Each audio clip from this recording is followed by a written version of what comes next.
As soon as videotape left the factory, it already started to break down. Information that is on the tapes is slowly dying, and if we don't preserve them, important historical content that's contained on them will be lost forever.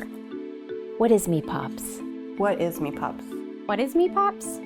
MIPoPS stands for Moving Image Preservation of Puget Sound. What MIPoPS does for the general public of the Pacific Northwest is provide access to digitized content. Our mission is to raise awareness about the magnetic media crisis, the alarm that the Association of Moving Image Archivists sounded to sort of bring awareness to the urgency of digitizing videotape. Audiovisual Archive in Australia has put a deadline of 2025 to say, if you don't have your magnetic material digitized by this time, you're screwed. They're figuring out the actual date, and it's right around the corner. Within 20 to 30 years of the time it's created, it's disintegrating. The magnetic media crisis is sometimes called a gathering storm because the deterioration of the actual analog videotapes and then the increasing obsolescence and rarity of the players that play them back. So video is a little bit different from film in that video went through all these different iterations, all these different formats for consumer purposes, for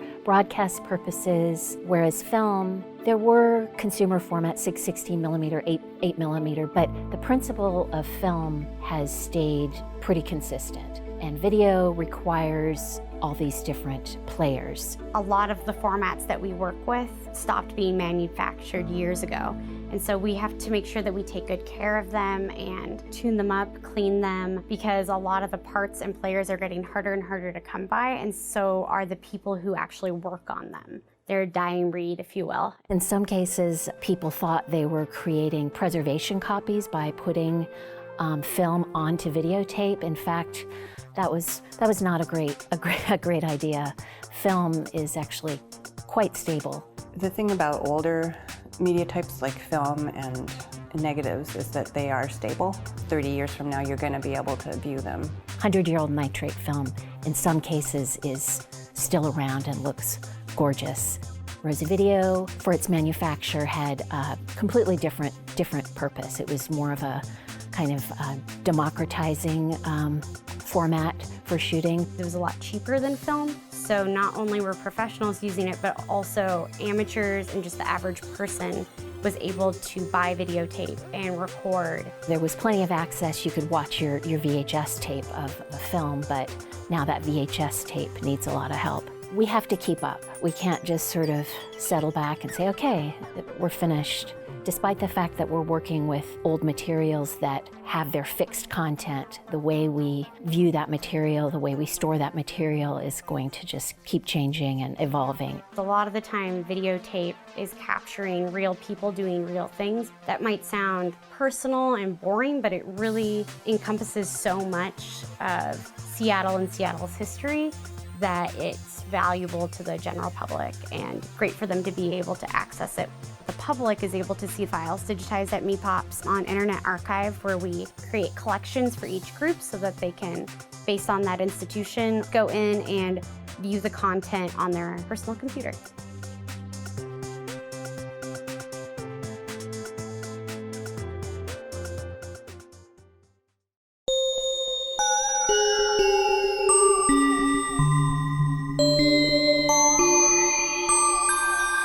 Sticky Shed Syndrome.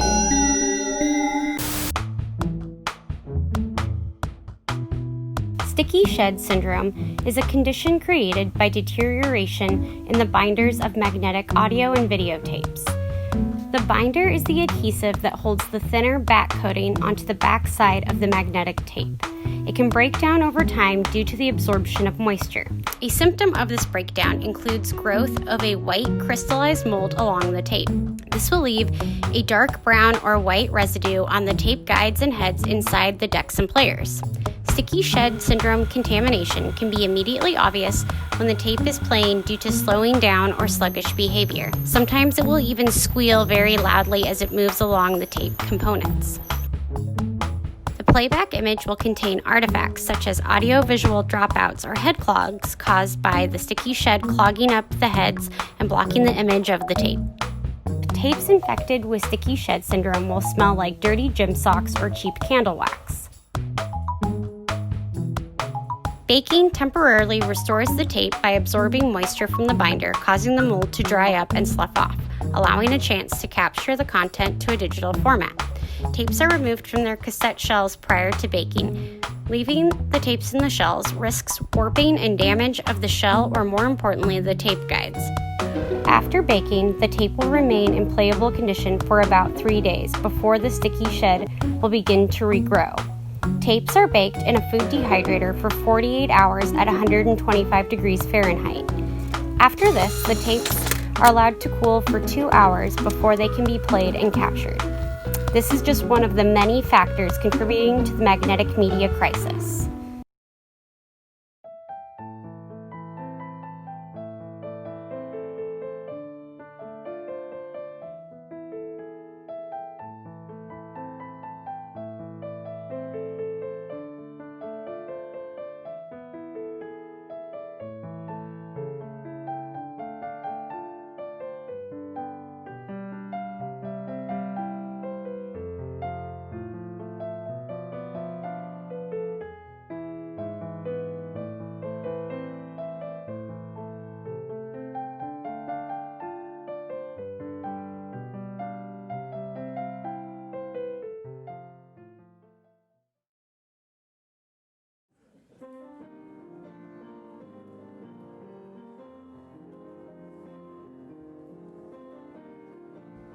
Evacuation. As we boarded the bus, bags on both sides, I had never packed 2 bags before on a vacation lasting forever. The Seattle Times photographer said, "Smile." So obediently I smiled, and the caption the next day read, "Note smiling faces, a lesson to Tokyo."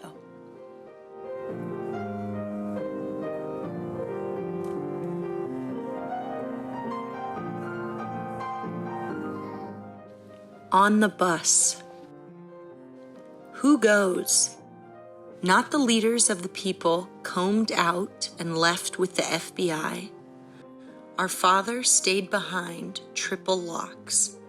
What was the charge? Possible espionage or impossible espionage? I forgot which. Only those who remained free in prisons stayed behind. The rest of us went to Camp Harmony, where the first baby was christened Melody.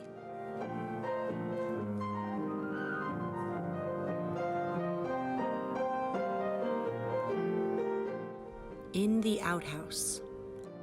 Our collective waste bin, where the air sticks in my craw, burns my eyes. I have this place to hide the excreta and the blood which do not flush down, nor seep away. They pile up, fill the earth. I am drowning.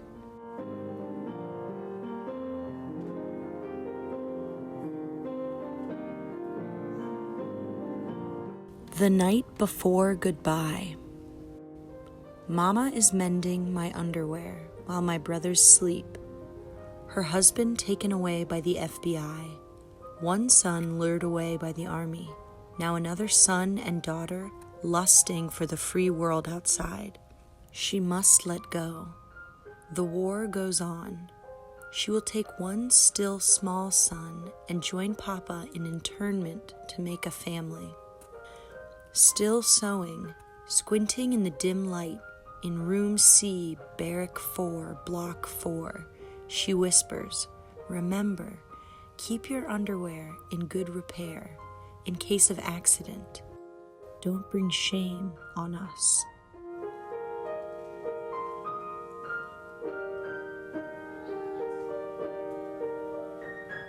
Cincinnati. Freedom at last. In this town aimless, I walked against the rush hour traffic, my first day in a real city where no one knew me. No one except one hissing voice that said "dirty Jap." Warm spittle on my right cheek. I turned and faced the shop window and my spittled face spilled into a hill of books, words on display. In Government Square, people crisscrossed the street like the spokes of a giant wheel. I lifted my right hand, but it would not obey me. My other hand fumbled for a hanky. My tears would not wash it. They stopped and parted. My hanky brushed the forked tears and spittle together. I edged toward the curb, loosened my fist hold, and the bleached, laced, mother-ironed hanky blossomed in the gutter atop teeth-marked gum wads and healed candy wrappers. Everyone knew me.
I suppose you could say that when I found the oboes, that was sort of a turning point in my whole career. The oboes is a pile of rocks erected by the natives of Tibet at sacred places, a source of water, and mountain pass. This is their expression of their thanks to the gods for their safe passage, or just the joy of living.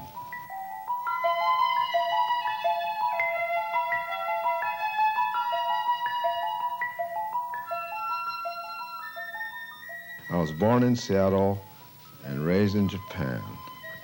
And at the age of 17, I came back to Seattle. After I came back to the United States and went through formal art education, I became aware that I'm just being drawn into this big current of so-called modern movement, where if you learn the system, you can produce modern art. There's no more regionalism and very little individualism left. So I started thinking very seriously of my heritage. And about that time, I discovered this thing called oboes.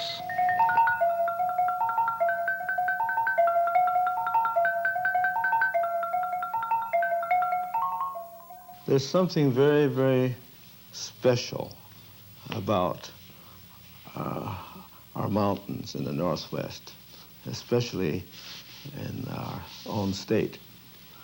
Now, from my house, I fortunately have a full view. When I'm designing, I always think about the obus. What a simple and very basic thing the natives did in Tibet or some remote mountain village. So it's a feeling of harmony, of earth, man, and space. See? And that's a beautiful thing. Now, this eventually becomes one of my main thoughts behind fountain design. Here I combine the water and the piling of solid forms. I have designed over 40 fountains.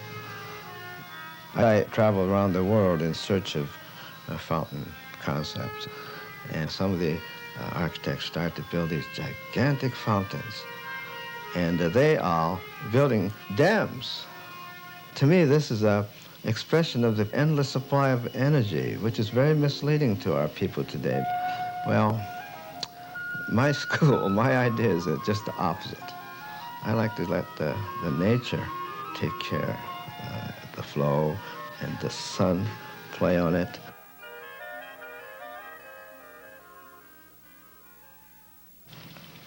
As I became a little more successful, a lot of people asked me, why don't you get a nice big shop downtown so I can do big things?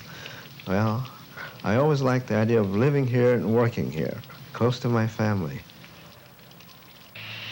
I did I think most of my major work here. It's been so pleasant.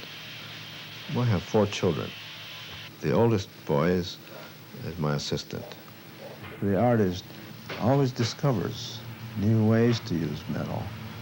And then in doing so, when he hits the right combination of his aesthetic desires and the sculptural form, when it comes together in perfect union, there's a great joy here.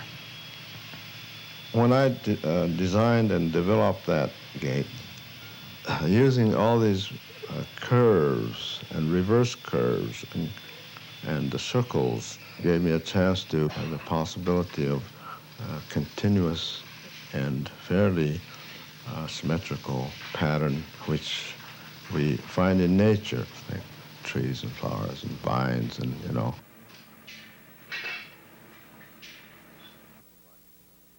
My wife is a very good cook, and I always insisted that I do my work at home, where I'm close to the kitchen.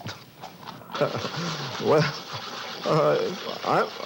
it's fine with me, although when she's preparing a big dinner or something like that, I think I get in the way, so she just tells me to just go and do my sculpture or painting. And I can't say there was never any conflict. My wife is very artistic too, and she has accomplished a lot in classical dance and Japanese music. And I know very well that if she were allowed to, she would have established herself very well with a very outstanding creative person of some kind. I know she always had that dream. So I really appreciate her sacrifice because she was always with me. This is a wonderful thing, you know. And that's what permeates, I think, through my whole family. They show respect for what I do and what I stand for.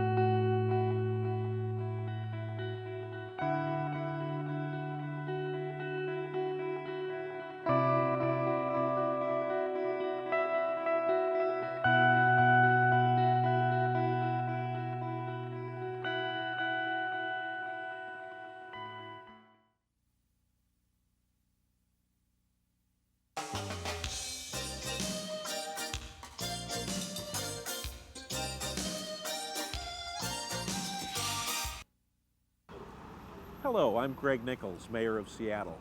Hi, I'm Norm Rice. I'm the former mayor of Seattle, and during my administration, the whole neighborhood planning process began. For 3 years, citizens throughout Seattle got together to write plans that would shape the growth in their neighborhoods for the next 20 years. And in 1999, the City Council adopted and finalized those plans, and now neighborhoods are using sweat equity, matching funds, donations, all those things to make those plans come alive. More than 1,200 projects have been completed or are now underway. These projects are aimed at making our Seattle neighborhoods the very best places to live, work, and raise a family. Matter of fact, this project in back of me is just an example of their handiwork. You see artwork and flowers and benches and all those things that are put together. We're going to highlight a lot of those projects in the film that's going to follow. We're glad that you could join us. Seattle's West Sector neighborhoods are truly urban and culturally diverse. Neighbors in communities like Belltown, the International District, Pioneer Square, and other neighborhoods went through a 5-year planning process to create projects that would maximize the quality of life in their neighborhoods as more people move in and density increases. If you've visited the International District lately, you probably noticed these incredible dragons. They now serve as unmistakable markers that you've entered this Asian neighborhood. Pauline Zaystraten coordinated the Dragon Project. We wanted to create alternative gateways into our district. We've had so many developments slated in and around our district, and we really wanted to mark our identity. And we thought dragons would be a cool way to emphasize the neighborhood identity being an Asian district. Fiberglass artist Martin Brunt, who owns Seattle Spiral, created these incredible fire-breathing fixtures with paint specialist Heath Pressler. And it wasn't easy. If you had to look at a form to manufacture, I think it's probably the hardest form that I've ever seen. And I was very challenged by it, so that was one reason I did take the project on. Some of the dragons even corkscrew around the light poles they're crawling up. The sculptures are simply eye-popping. It really should stop traffic.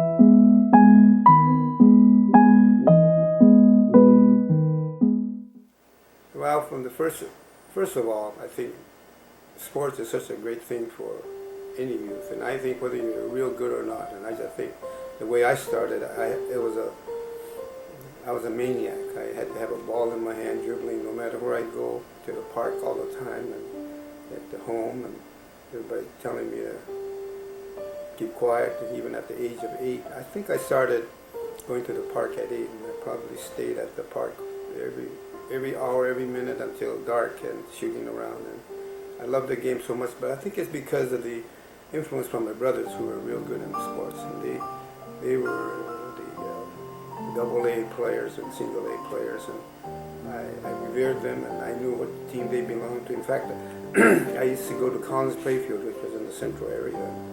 We lived only a block away, and I used to frequent and see their teams play. I used to just enjoy watching, enjoy playing, and even when they're playing, when there's a timeout, I'm the guy out there with the ball, shooting the basket, and then the referee says, "Get off the court," and I enjoyed that, and I think it was part of my life, and I knew that it's a game I loved.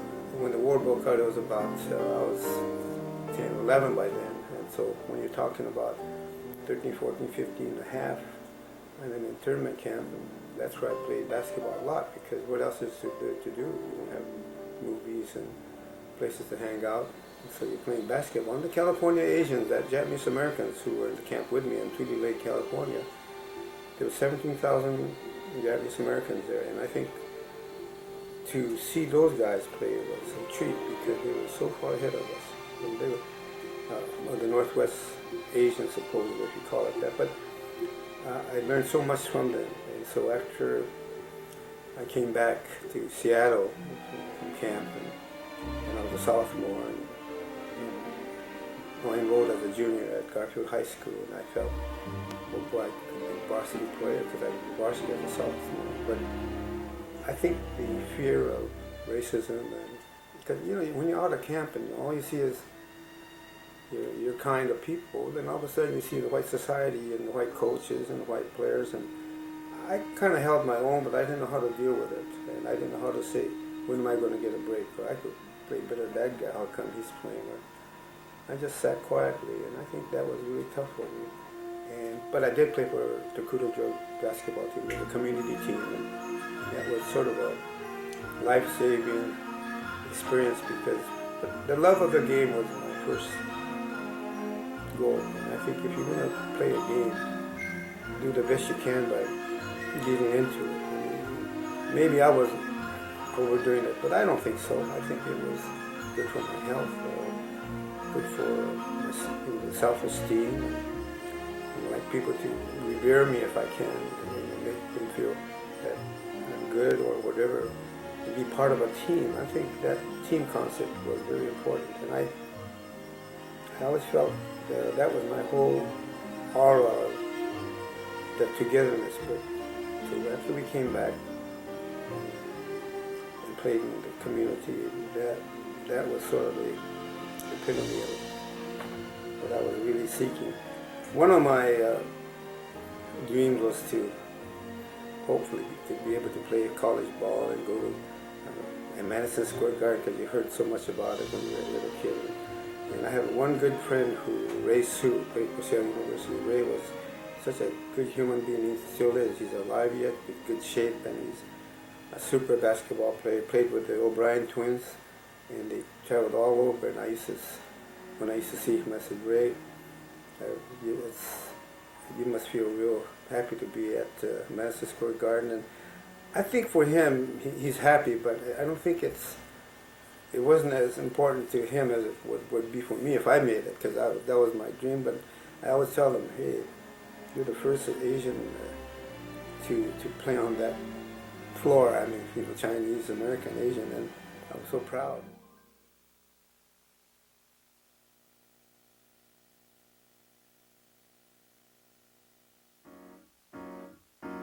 So after I played the community ball and then finally got into teaching and got into coaching. I had a minor in PE, major in arts and graphics.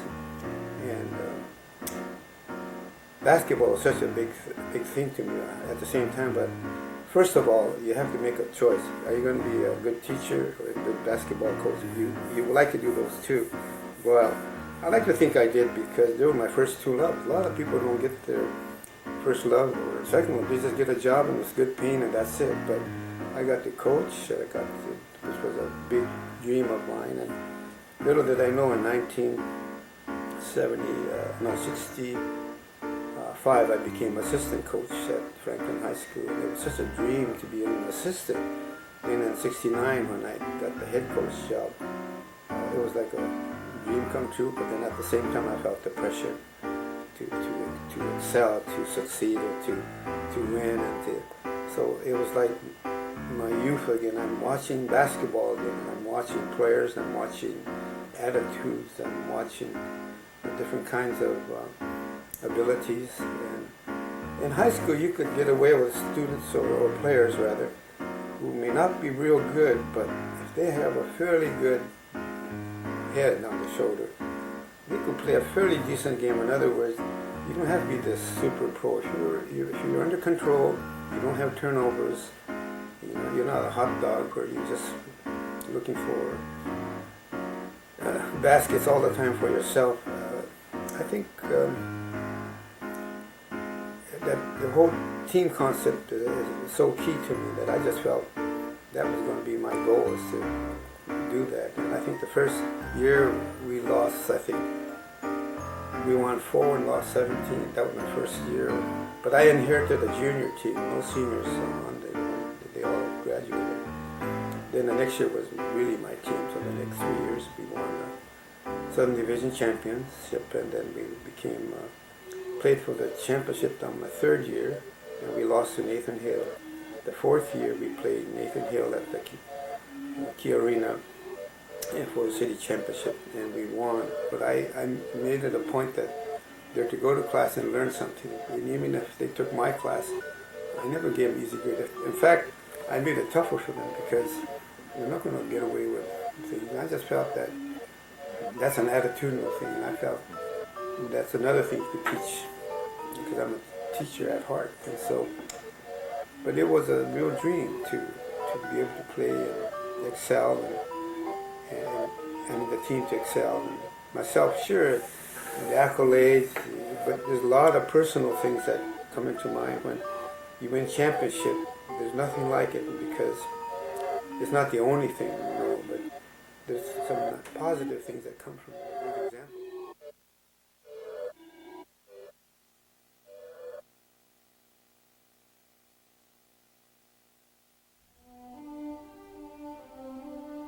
The happiness, that's what it's all about to me. It's not just the guys themselves, and it's the attitude and the community and the people who, and I got nice calls from people in the community because of being the first Asian basketball coach, and I was proud, I was really proud, but and I don't think I'm the one to, throw my chest out and say I'm great. No, I was proud because everything worked out, and in order to work out too, the goal goes back to your family too. I had 2 daughters and my wife, and my wife had to go through a lot too. One of the favorite stories I got to say is Tim Gabriel played for my championship team, and we were losing to Ingram in one of the playoff games, not for the championship but the playoff, and he didn't get to play hardly. But we were losing by 10 points with 2 minutes to go, and the team, the student body getting impatient. They're saying, no way we're going to win. So they start to go off the stairs, ready to leave because we don't have a chance. And I called Tim Gabbert. I said, Tim, I want you to get the quickest hands on the team, and I want you to foul. He fouled 4 times, and they missed all 4 foul shots, and we got the rebounds, and we made 8 points. And there was still 17 seconds to left yet to play, and we had the ball. And then we made our, in fact, we made a shot and a foul shot, and we won by 1. And the coach came up to me after the game, and it was like winning the NBA championship. The coach from England came up to me and said, what kind of rabbit foot do you have? I said, hey, whether it's rabbit foot or not, I think the kids did a great job. And I don't like to talk about your luck, it's the kids that's important. And I saw some of the students, and this is the first time I watched students leaving, and I got real angry because I usually don't look up there, but 2 minutes ago, timeout, we're 10 points behind and we win. And I think that was phenomenal. And I think it gives them hope and trust and faith. And there's a lot of things you could bring into coaching and attitudinal kind of things. And sure, there was some emotional things, bad attitude kids, but you got to deal with it. And I learned from that too.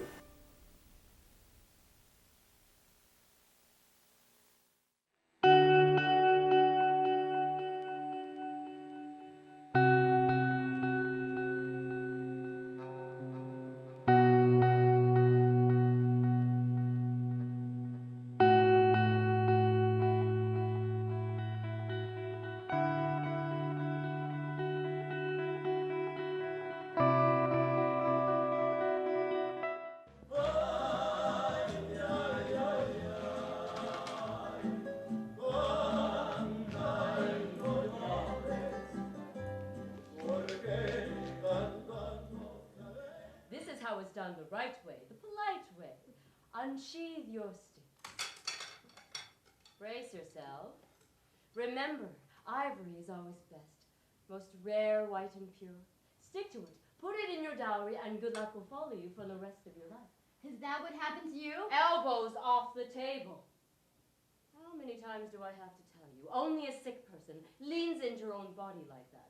Only sick people crumple up at the dinner table. How rude. The wing, my dear. Yes, please. The wing is the best part. You eat it and get that flyaway feeling. Thank you. You are free. What about me? Silver sticks are equally acceptable. Silver would detect any trace of poisoning in your soup. Good on your wedding night. No one can get you then. Never getting married. The drumstick, my dear. Yes, please. Help? I'm never getting married, but I want to have a baby. What did I tell you? Are you a lady or not? Sit up straight. Back against the chair. Eyes up. Look straight ahead. Look left and right for enemy lines.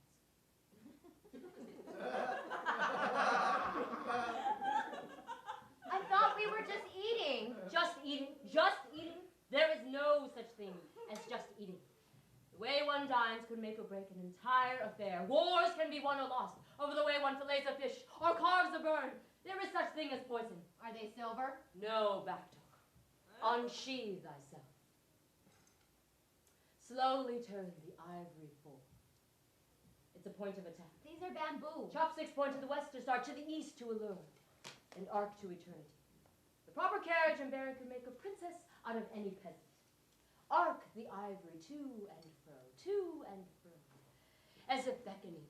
Welcome you, I say, welcome to my home, my heart, my home, my heart. Breathe the close-charged air of intimacy and hospitality and warmth. You should know, by how host and guest pick and receive the nature of their relations, the closeness of their tidings, the way their skin touches and sizzles, how true they meet. Pick up your sticks, arc, and choose your morsel. The close one. Anything else would be rude, and no searching for the wing. This is so unfair. What happens if I don't eat this way? What happens if you do? Now sit up straight. Unsheathe and arc. Flow, flow, flow. Rise, arc, flow. Welcome. Nibble, nibble, nibble, nibble. Chomp, chomp, chomp, chomp. No, repeat with me. Rise, arc, flow. Welcome. Rise, arc, flow, welcome. Wow. Pretty. Good, continue. Would you like some more juice to accompany your meat? Would you like some more juice? No, thank you. I would just like to look, thank you. I can get you anything. I can get you anything. I would like to eat the flowers in your hair. Momentarily. Momentarily. Now wait a minute. Rise. You would perfume my holiday air. Wait a second. Arc. Ooh la la. Oh, monsieur, there's something fishy with my brother. Flow. Unto me, I will take you to China. La Chine, la Chine, la Chine. Machine. Welcome. Welcome, welcome, welcome. Who's there? It's Paul. Paul! Welcome, welcome, welcome.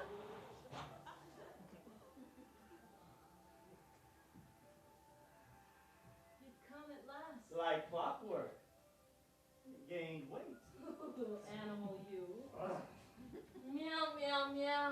God, I love Thanksgiving. Here we are, heaven and earth. I love these United States. I love you. Jump, jump, jump. You've come at last. I'm ready, yippee! Welcome, welcome, welcome.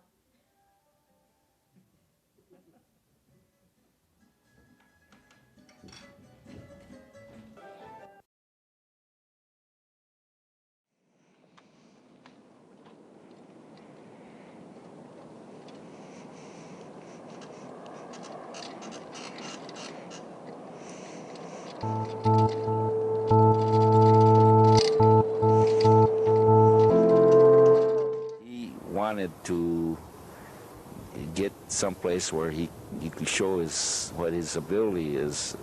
So that's where he was constantly looking for a piece of property where there's water and big enough to do what he wanted. So that's where you come across the gardens. And so you looked throughout the Seattle area, and how did you happen to settle here? Well, I know on Sundays we used to go for a ride to North End and a lot of areas where we thought there might be water and enough land to put a garden in. So it seemed like every Sunday he said, "You want to go for a ride?" And we used to look for a place. And then at one time, well, we happened to come here, and place was quite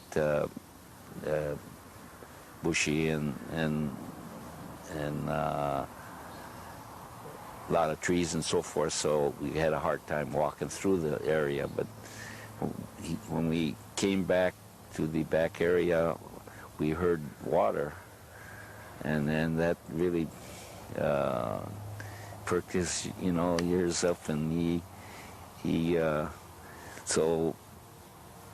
after we looked around, well, when he came out, he was sure he wanted this piece of property, and so that's where it started. That was 1927. You were about 10 years old. Yeah, it was about 1927. So. And you told us you came off of Renton Avenue. Yeah, it was right out here that we walked down, and it was swampy in here. It was wet. But then as soon as we come closer to the creek, well, it was all wooded. Yeah, it was. Well, he wanted it pretty bad. And what are your memories? Do you have memories of that day of walking into here? Yeah, well, I know my school savings went into it, so.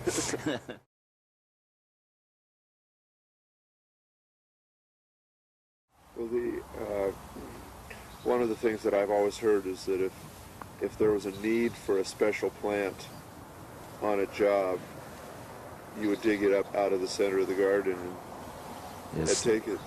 That's the way whenever we do a job and we figure that plant got to be, we'll make the other job, well, we'll dig it. So, and then we'll put something else in there. And that goes for my place, too. They needed a lawn real quick. In those days, they didn't have sod as much.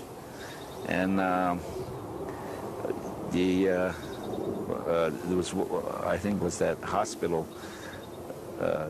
It's not there anymore. Cabini, yeah. Well, we did the landscaping on the entry and the parking strip, and we needed a lawn real bad. And I used to have, in my place, I used to have a lawn that was really good. I thought it was good. I worked on it all the time.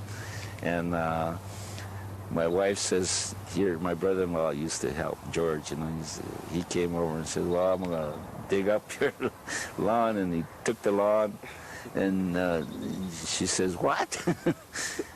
And put it in. So we used to do that, Well, Al does it all the time now. He needs a ground cover or something. Well, he comes over and take mine. So, yeah, that's in order to do a good job, well, you always try to get something that's workable,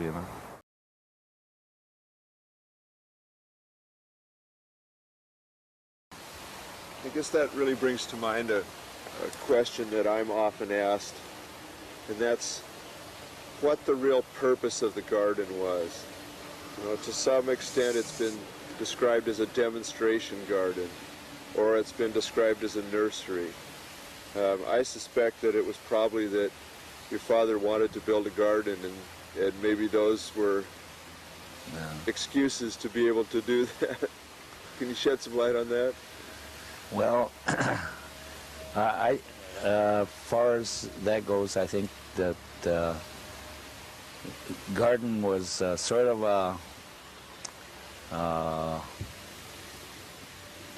experimental place. You try something, and if it looks good, it's sort of that type of thing. But he said that he couldn't relate to the clients what he wants to do, so he have them come to the gardens, and he'll point out a place, and your place will look like this in certain areas and so forth. And so it was a sort of a show. showcase to the customer, you know, what he's going to do.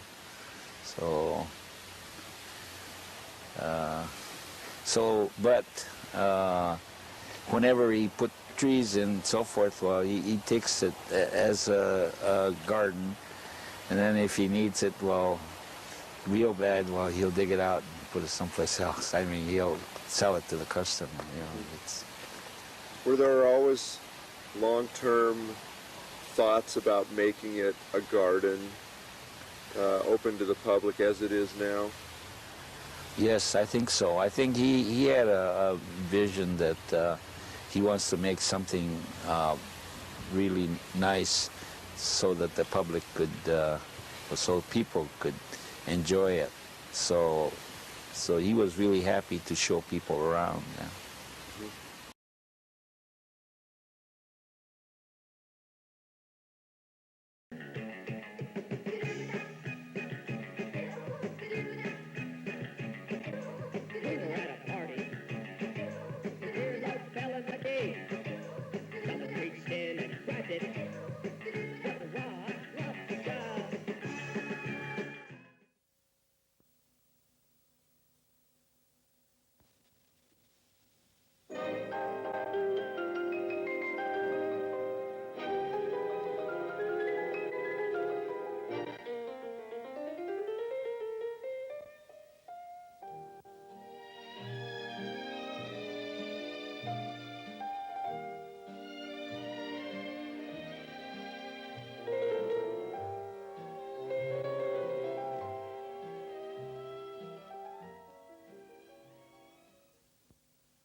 リリさん、僕とどうしても付き合ってくれないんですか？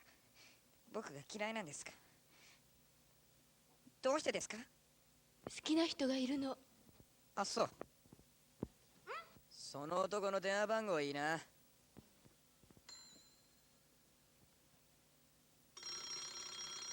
もしもし、リサの彼氏かい？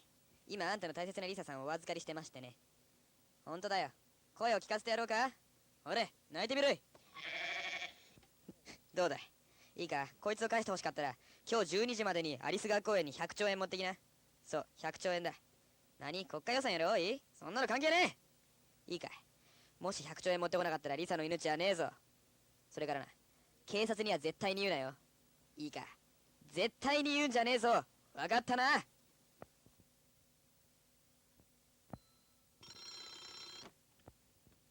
はい、渋谷警察。何？誘拐？よし、わかった。すぐ人ります。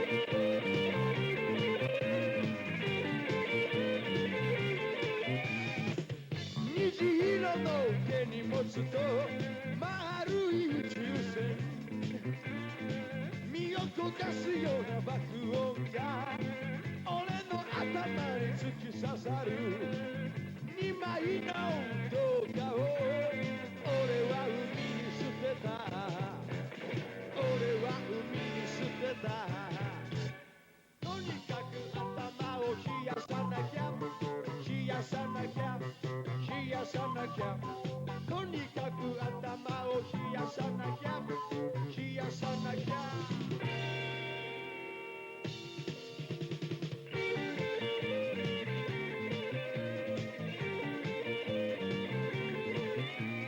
向こうで誰かが歌ったらドアに鍵をかけて飛んでる女はもう古く錆びて汚い黒い花俺が一番欲しいのはピンクのアドレスさピンクのアドレスさとにかく頭を冷やさなきゃ冷やさなきゃ冷やさなきゃとにかく頭を冷やさなきゃ冷やさなきゃ